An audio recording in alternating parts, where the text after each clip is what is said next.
Ladies and gentlemen, welcome back once again to Samuel Adams Returns. Those anti-federalists, man, I'm telling you, they absolutely have it right. They had it right. They have it right. And yes, this is Tom Navolis here on Liberty Works Radio Network, where liberty absolutely works for you.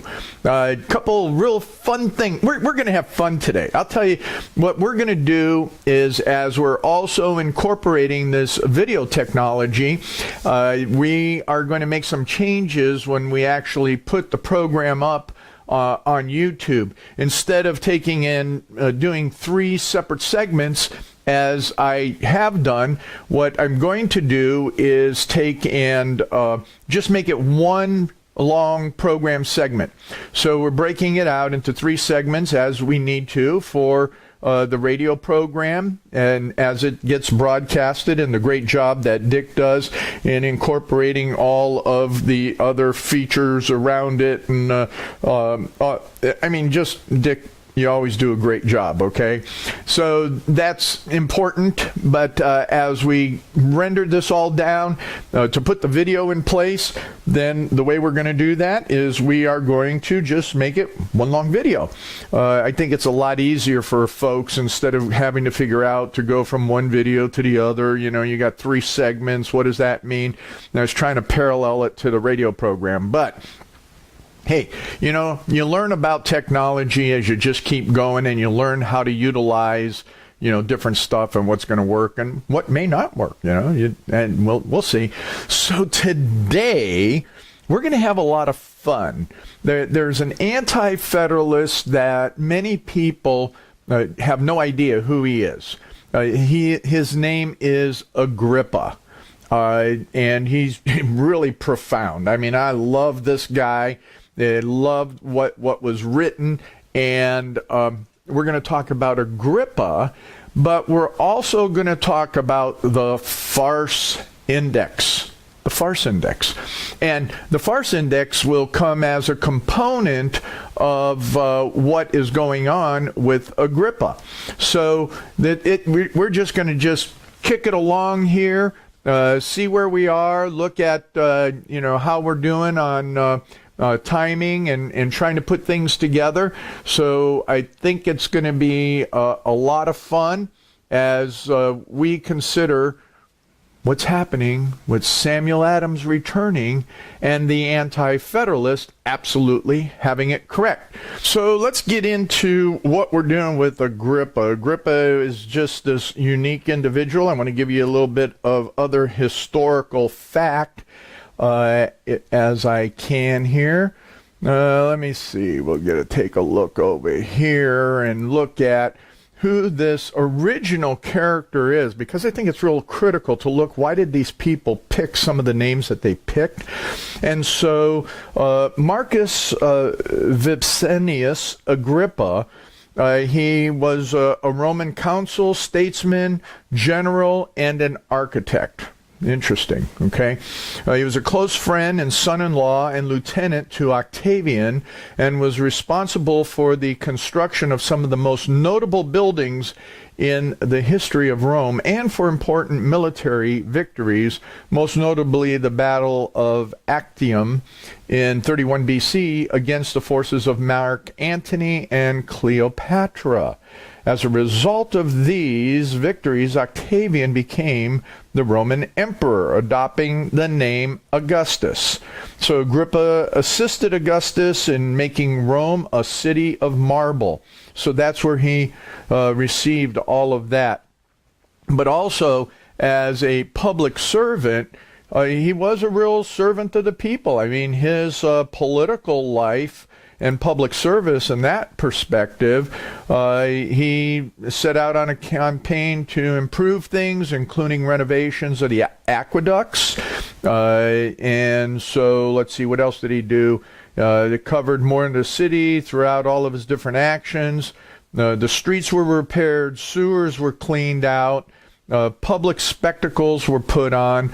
He signaled his tenure of office by effecting great improvements in the city, restoring the buildings and so on, just like we said. He constructing the baths and porticos and laying out gardens. So, you know what? He was a man of commerce as much as he was a man of of military might, so on and so forth. Well, that is so interesting because as, you know, we look at Agrippa, and we're bringing this tie back from last week, that folks, the republic that you think about under constitutionalism is not the republic that it is today. And the warnings by Agrippa are just phenomenal.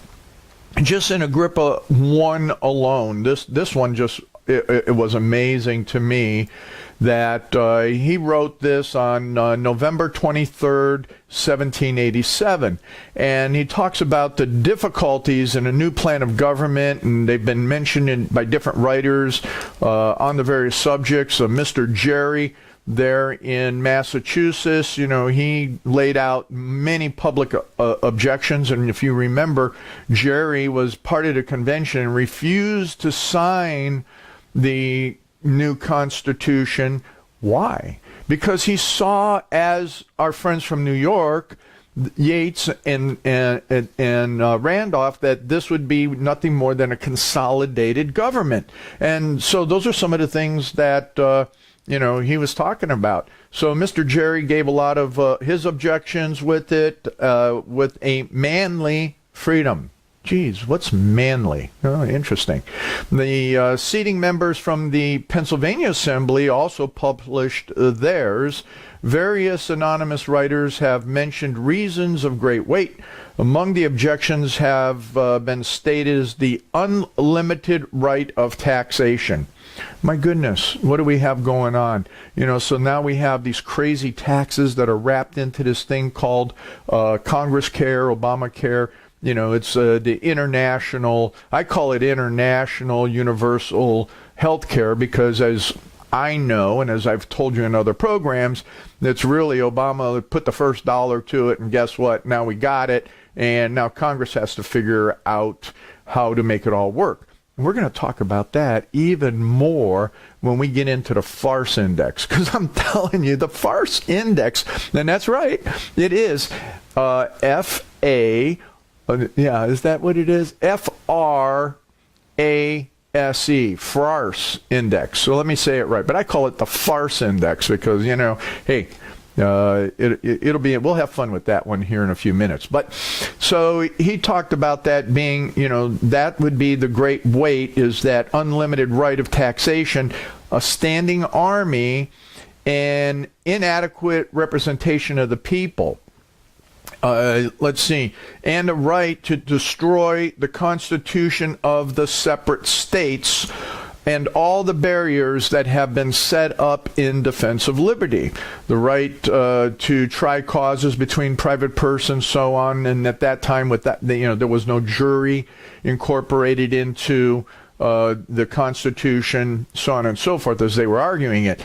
But the rights to take and obviate state constitutions, which should be the true protectors of liberty, which he talks about as a republic, is something that we're going to take and get to here in the next few moments. But I want to lay this out, that just in this first letter that he wrote, and he wrote a number of them, and in talking about republicanism, he goes into the idea of promoting the happiness of the people by opposing all their habits of business and by subverting the laws to which they are habituated, appears to me to be at least a mistaken proceeding. You see, what he was talking about was under the Articles of Confederation, things were really working for our liberties and how those liberties were protected, how we were represented. He talks about this to the extent that, you know, that what is going to happen if you do this, okay? If to do this, we add the limitations of trade, restraints on its freedom, and the alteration of its course and transfer of the market all under the pretense of regulation for federal purposes, we shall not find any additional reason to be pleased with the plan. So this Agrippa, going back into the Roman times, it was about, oh gosh, what's going on with business, and we're going to talk about that because he really brings Rome out as an interesting component of this whole thing, and what he's talking about. So I challenge, just with this letter alone, not getting into all of the other letters, that in principle, that the founding fathers did not know, and including the framers of the Constitution, but more so the Anti-federalists in particular, that if anybody out there tries to tell me that these folks did not understand business and international business and the transitions of technology and all of that, I'm just going to flat out say, folks, that are deniers of that, you're a liar, you're deceived, you're dupes of some intelligentsia. I always get that. That's kind of a tongue twister. But the point is that these guys understood. Okay? Let's get that straight once and for all, ladies and gentlemen. It's critical that we know that they weren't stupid. Okay? And they were better at it than what we have today, as Donald Trump keeps saying. When we have our bad deals, well, yeah, we do, and they understand trade deals. So it's now conceded on all sides that the laws relating to civil causes were never better executed than at the present. And this is under the Confederation. It is confessed by a warm Federalist in answer to Mr. Jerry's sensible letter that the courts are so arranged at present that no inconvenience is found, and that if the new plan takes place, great difficulties may arise. With this confession before him, can any responsible man doubt whether he shall exchange a system found by experience to be convenient for one that is in many respects inconvenient and dangerous? See, the expense of the new plan is terrifying. If there was no other objection, but they are multiplied, let us consider that of the representation.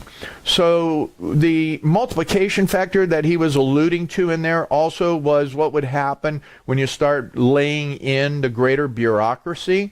What would that all be about? And I have to confess, then he goes into representation. And he says that we don't have enough representatives, even at that time, of one representative for every 30,000 people. And then he gets in no different than the Federalist Farmer number 11 really hammers it home on this, that, what are you going to do? How are you going to have really proper representation when, you got somebody for 2 years to go hundreds of miles away, up to 500 at that time, from their constituents? It's difficult to suppose that they will retain any great affection for the welfare of the people. They will have an army to support them and may bid defiance to the clamors of their subjects. Should the people cry aloud, the representatives may avail himself of the right to alter the times of election. I mean, there was real worries about that.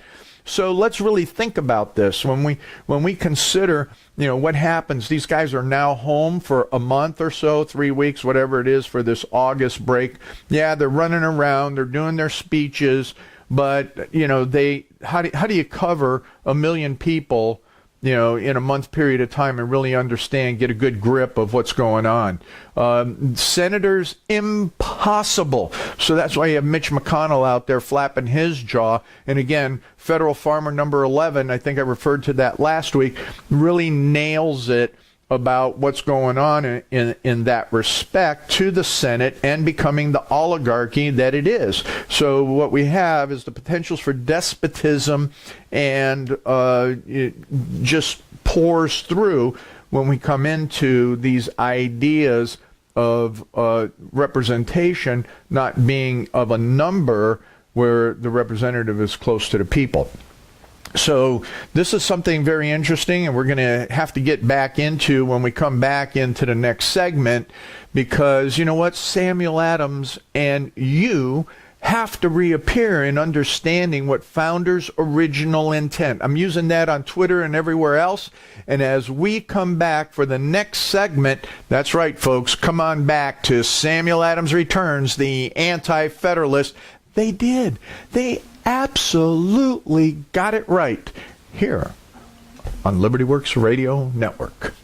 Ladies and gentlemen, welcome back once again to Samuel Adams Returns, those Anti-Federalists. They got it right here on Liberty Works Radio Network, and this is your host, Tom Navolis, and I greatly appreciate you being here and supporting Liberty Works Radio Network. You know, I take it that Liberty Works Radio Network is a real ministry, and in understanding ministry, what that means that it serves you, the listener, and in serving you, it brings a great breadth and broad breadth of programming. So, you know, you can hit the daily programming that has live call-in question answers and all of that, and you can listen to, you know, hosts like myself that are on the weekends as well as, you know, during the daytime that we get the opportunity to be on. So, you know, this is a great network. I greatly appreciate the work of the founders of the network. And you know what? Need your support. So I'd ask that once again you take a look at the host page, look at the other programming that's there and available to you. And you know what? Send in a couple bucks, you know, send in $5. If you take and you send in, you know, something, it helps keep this programming going. There's, you know, it's a listener-funded network, and it's all about you, and it is for you to serve you. So, you know, Liberty Works Radio Network, it's a network all about you. So as we get back to Agrippa, you know, that's what he was saying. It's all about you. You know, what is it when it comes to you being fairly represented, and that this republic, as I mentioned before, is not necessarily what you have believed it to be? Because as Agrippa is talking about, and I refer back to Melancton Smith and so many of the other anti-federalists, the potentials for the perversion of the Constitution were enormous. And the Anti-Federalists predicted it and got it right. So what does that mean? Okay, so let's just go here, talk about this real quick on the Republic, and then I really want to segue into this report, because I'm telling you, this whole thing on the I'm calling it the farse. It's the FRASE, and I'll tell you what the acronym means a little bit later on. But you know, anyway, we'll have fun with it, and it gets to some serious stuff that I've talked about.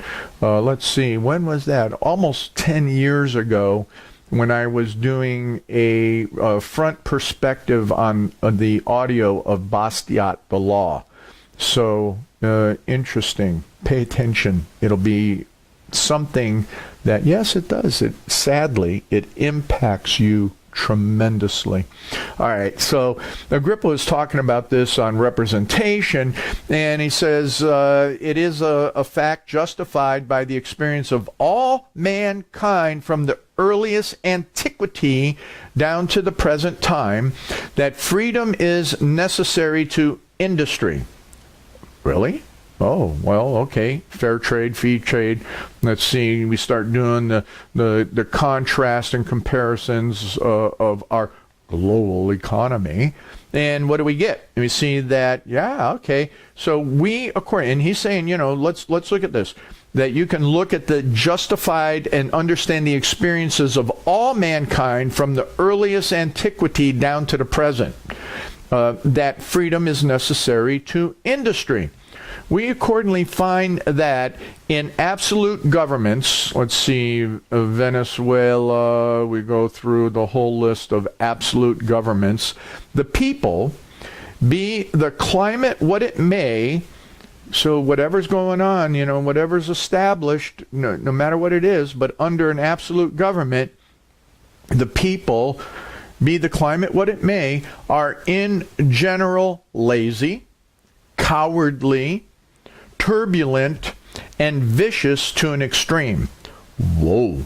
I look at that from the whole perspective of what's going on with these runaround socialist Marxists, these communists that are hitting all the universities, all of the Black Lives Matter, so on and so forth. You know what? They're pro absolute government. They're Marxist, okay? They're communist. You can call them socialists, I guess, to some extent, because that's the ones that aren't in the streets. But I'm talking about the ones that are in the streets. And vicious to an extreme. Now, the rest of them is in their rhetoric, or I guess today we call it the narrative. So whatever the narrative is, it's vicious. You know what? They're cowardly. We see that over and over. Oh, gosh, Susan Rice. Yeah, she's a coward right now on this. She wants an absolute government. Let's see. Lazy. We're seeing that. They want everything for nothing. Let's keep them on the welfare. Turbulent. My goodness. That just, wow. Okay. So, on the other hand, in free countries are found in general, referring to the people, activity, industry, arts, courage, generosity, and all the manly virtues. There goes that manly thing again. One of these days we'll do a program just on that, and alone is on what is manly virtue. As a matter of fact, what we've started as of this past Wednesday is to do a video program on midweek. So we're doing a midweek update, and I sent it out to a number of people and asked some folks to give me feedback on what should we be doing on the midweek.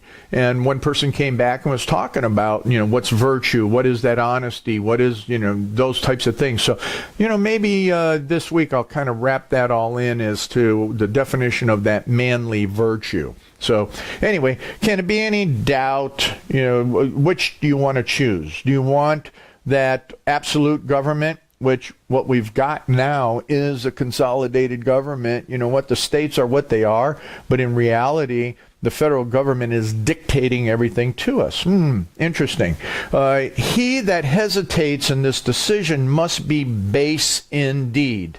Now, it doesn't mean that you're the foundation building block, you're the base. No, it means that the baseness is that lowest denominator of the gutter, okay? That's what he's talking about. So you're nothing but, gutter if you want to choose absolute government over, the liberties that we're talking about and that our founders fought for. So a favorite objection against a free government is drawn from the irregularities of Greek and Roman republics. So this is where he gets into the discussion about that. He goes into saying that it is to be considered that war was the employment by which they considered as most becoming freemen. That is striking. When we look at the neocons, when we look at the John McCains, when we look at the swamp and the establishment, they have been and prefer to continue us in a state of war. And he was talking about this. Very, very interesting. And that's what they're considering, what a free man's all about. Is that if the nation is in a state of war, if the republic is in a state of war. Oh, gosh. So here we have him continuing is agriculture, arts, and most domestic employment were committed chiefly to slaves. That was in Rome and Greek, the Greek and Roman idea of a republic. But Carthage, the great commercial republic of antiquity, though resembling Rome in the form of its government and her rival for power, retained her freedom longer than Rome and was never disturbed by sedition during the long period of her duration. Very, very interesting. Very interesting that when we take and we look, and here again I go from the last segment in saying that those that do not understand or talk against the founders, understanding commercial technology, all of the various aspects of what we have in our modern society, man, you don't understand truth. You don't understand the founders. Anyway, he gets on about this republics, and he says this is a striking proof that the fault of the Greek and Roman republics was not owing to the form of their government, and that the spirit of commerce is the great bond of union among citizens. This furnishes employment for their activity.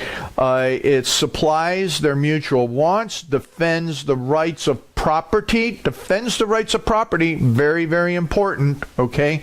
And producing reciprocal dependencies renders the whole system harmonious and energetic. Our object, therefore, ought to be to encourage this spirit. If we examine the present state of the world, we shall find that most of the business is done in the freest states, and that industry decreases in proportion to the rigor of government. Wow! Can you imagine that? That as you increase government, you decrease industry. Oh, isn't that what we've been seeing going on? So the idea of the republic is not what you think. We thought that we were moving in the direction, or we with the American DNA right now, we believe that the republic is something that Agrippa was trying to describe here, that it is something that works for the people. It protects our property, it allows us activity, it takes and supplies our mutual wants, it defends those property rights, and it produces reciprocal dependencies across state lines with other people, other communities, so on and so forth. And we have then a whole system that's harmonious and energetic. Ladies and gentlemen, what I would challenge you with, and all the things that we've had going on in my lifetime and before, let's go back all the way into those mid-1800s. Let's go into the latter part of the 1800s and early 1900s, Spanish-American, excluding the Civil War. You could kind of include that in there. But then if you go Spanish-American War, you end up in World War I, you end up in all of these other, grievances, you end up in World War II, Korea, Vietnam, on and on and on. We have been in a state of war, which is like the Roman and Greek republics. So the neocons, the globalists that have infiltrated our system and the anti-federalists had warned us about, interesting. Very, very interesting. But, I want to get to, and talking about when we get into how these proportions of government, I think that last statement in here is that, let's see, what does he say? If we examine the present state of the world, we shall find that most of the business is done in the freest states, and that industry decreases in proportion to the rigors of government. Boy, I want to introduce you here right now to the, what do we got? I call it the farse report.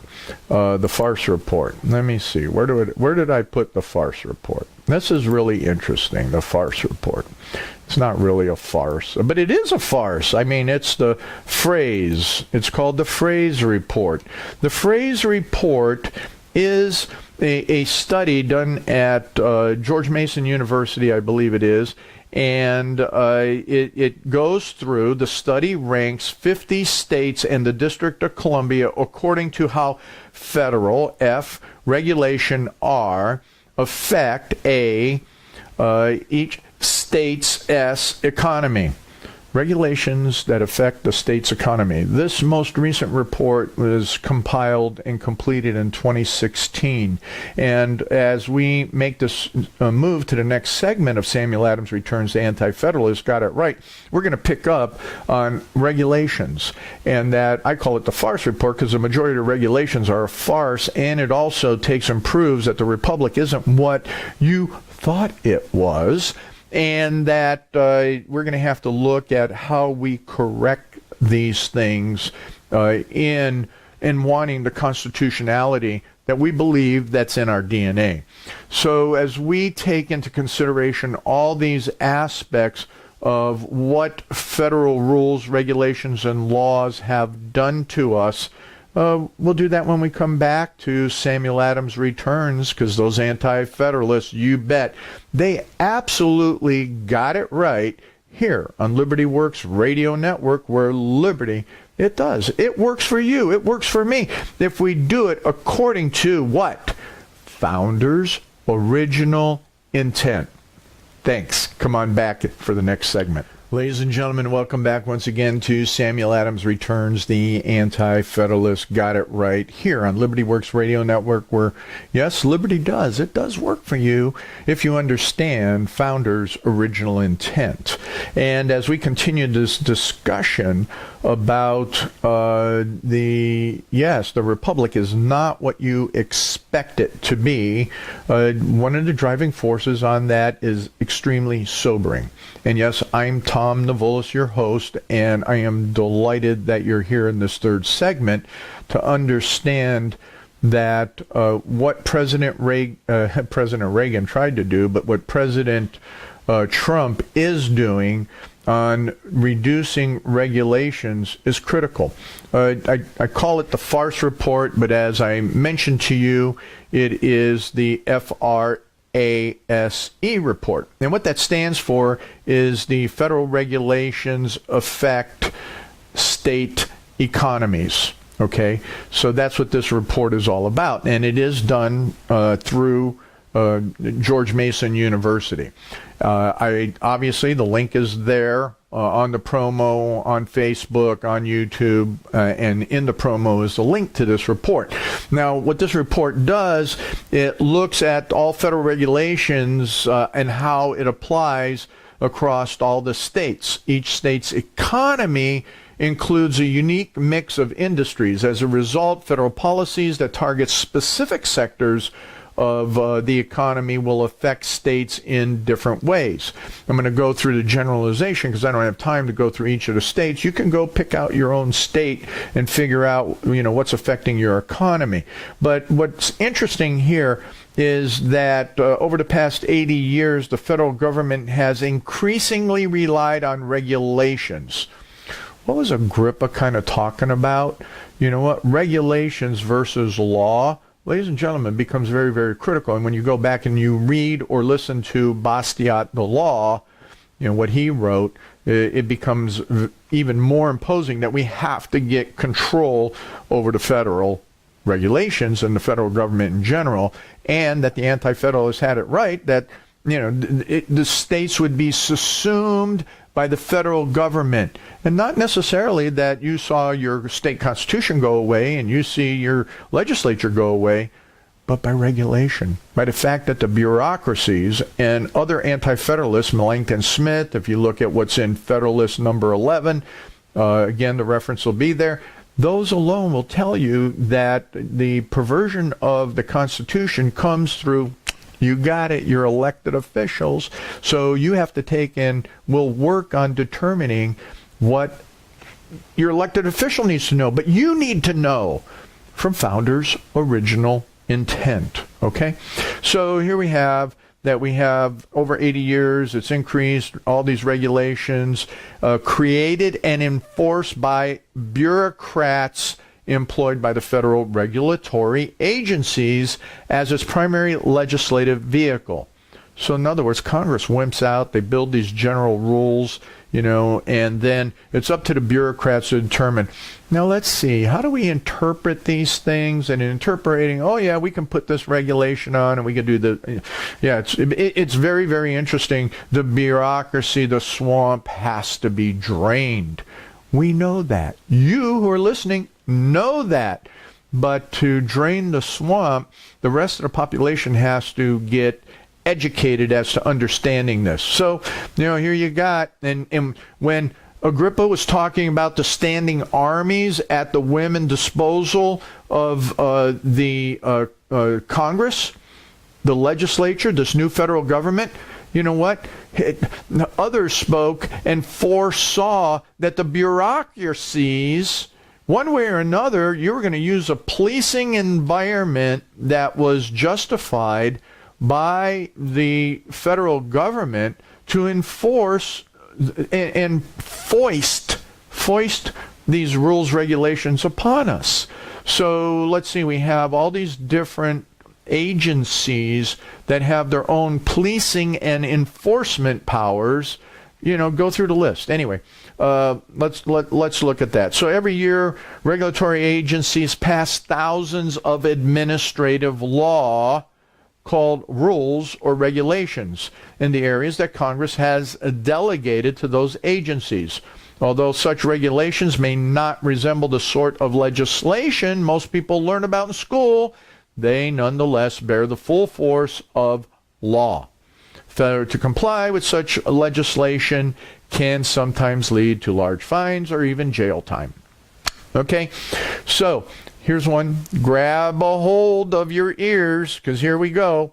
Regulations are not only authoritative, they are also abundant.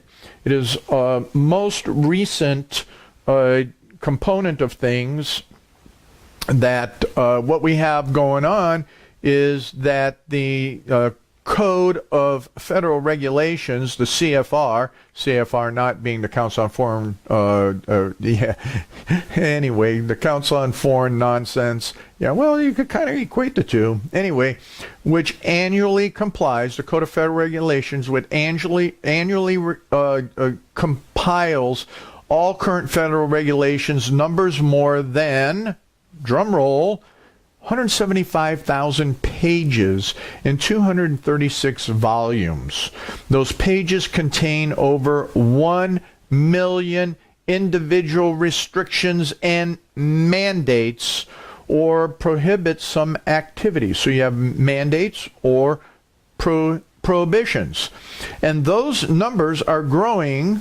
By restriction count, the CFR is nearly twice as large as it was in 1975, as shown, and you can look at it. There's a chart in there that shows from 1970 there were under 400,000, and by the time you get to 2014, there's well over 1 million regulations and prohibitions.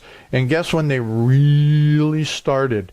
Yeah, they started right with Bush #1. I mean, we had some increases prior to Reagan, kind of flatline there a little bit. There were some real bumps and then a flatline. But I'm going to tell you, the majority of them and spikes, and from there on to what we have today, is all with Bush #1, 2, and through Obama. So with Trump taking and wanting to cut these regulations, I think it's phenomenal. How are you going to get through 1 million more regulations? Wow. Maybe the 3 to 5 cut to 1 ratio might help. So let's take and start to get into the meat of this a little bit more. You can go look at these things. I mean, one of the examples in here is that Dodd-Frank alone added over 400 new regulations targeting the financial sector. So what I'd really like you to understand, and you're going to have to go look at this report, is the egregiousness of what we're living under. We're living under a despotism. We're living under a rules and regulations that are impacting our liberty. I mean, to the extent that, water quality, all of this, all of that. But, let's look at some of the segments that are highly affected, that being in financial services.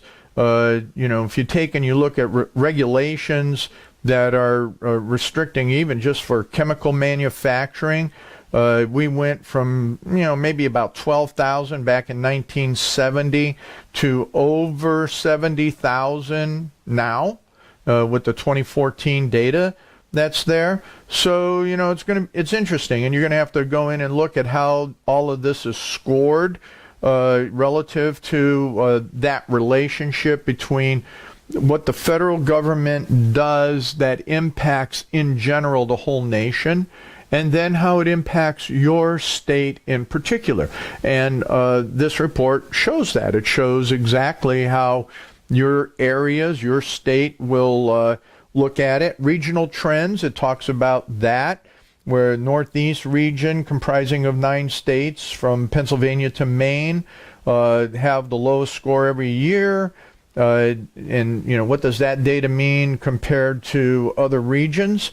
The states in general, what does it mean? So if you have like greater than 1, it means that you're being impacted in such a manner that your state's economy is severely impacted by federal regulations, rules, and laws accordingly. So let me see if I can find here my state that I'm in, Ohio, is ranked somewhere around 21 with a index of 1.02, equal to that of Tennessee.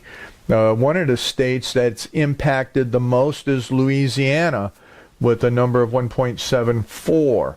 So, consider what's going on, what's manufacturing, what's chemical, what's oil industry, financial industry. I mean, there's a map in here that talks about those states which have the highest score all the way down to the lowest score, and it's amazing.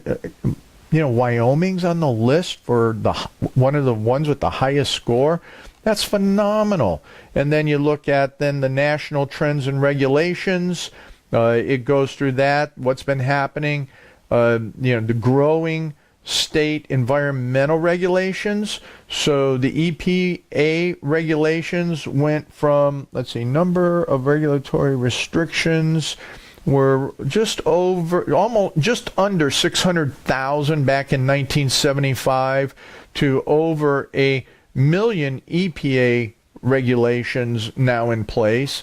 Non-EPA restrictions was right about the same number in 75, and then 2014 was just under that 800,000. It's over 800,000 restrictions that the EPA has on, which is amazing. So what industries, the 10 most industries that are impacted by this? Utilities is number 1, with new restrictions of over 18,000. Chemical products and manufacturing over 16,000. Professional sciences, 50. These are new. Okay, so when you start getting into all of that, let's see, professional, scientific, and technical services have 15,000. Securities, commodities are ranked 4th at 14,000. Motor vehicles, bodies and trailers, and parts manufacturing is 12,000 new ones. Federal Reserve Bank over 10,000. Forestry and fishing over 8,000. Petroleum and coal products manufacturing 7,000. Retail trade over 7,000. 7,700 new regulations in air transportation is 6,600. So those are the top 10. And when you start looking at that, it's like, what in the world are you thinking? Why do we have all of these new regulations and everything that's taking us over millions of them? The Obama administration did a combination of things, and that's shown in 6, especially with Dodd-Frank. And when you look at Dodd-Frank, it's 27,000 new restrictions that's associated with Dodd-Frank. So that's between 2010 to the present. And then if you look at all other laws combined between 2009 and that, Dodd-Frank just takes it all off the charts. So, it goes through what is the index built on, how does it work, what are the averages. So a lot of statistics in here that I would suggest that you look at. So let's talk about what do we do with these over 1 million regulations and prohibitions upon you and I. And I think it's critical to consider that we have to, number one, from an educational perspective, redo the American education system. So you need to be supporting the change of the system so that we have Americanism taught again so that we have students, instead of becoming socialist and globalists, understand what a free republic is supposed to function as. In addition, what we're doing, and as we launch the Samuel Adams Center for Political Science, is to raise up that next generation of policymakers. So that's very, very critical at sacps.org, that you support that activity so that we can take those high school through grad school students and bring them into an understanding of founders' intent so we can start making changes that are critical to how we are able to live as a free republic under constitutionalism. And now, what you have to do now is get a hold of your representatives and tell them you want regulations cut. As well as we're moving into this next election cycle, that you need to find a person that will represent you that understands founders' original intent. It's critical that you find those people and then develop them. We have to develop them, but you have to know it first, and that's why you need to continue to listen and watch what we're doing here on Samuel Adams Returns, supporting SACPS and giving you the meat so that you can develop the next leaders that will roll back this evil that is upon us so that we can have a free republic as our founders intended. So come on back next week when Samuel Adams returns, because yes, the Anti-Federalists, they got it right.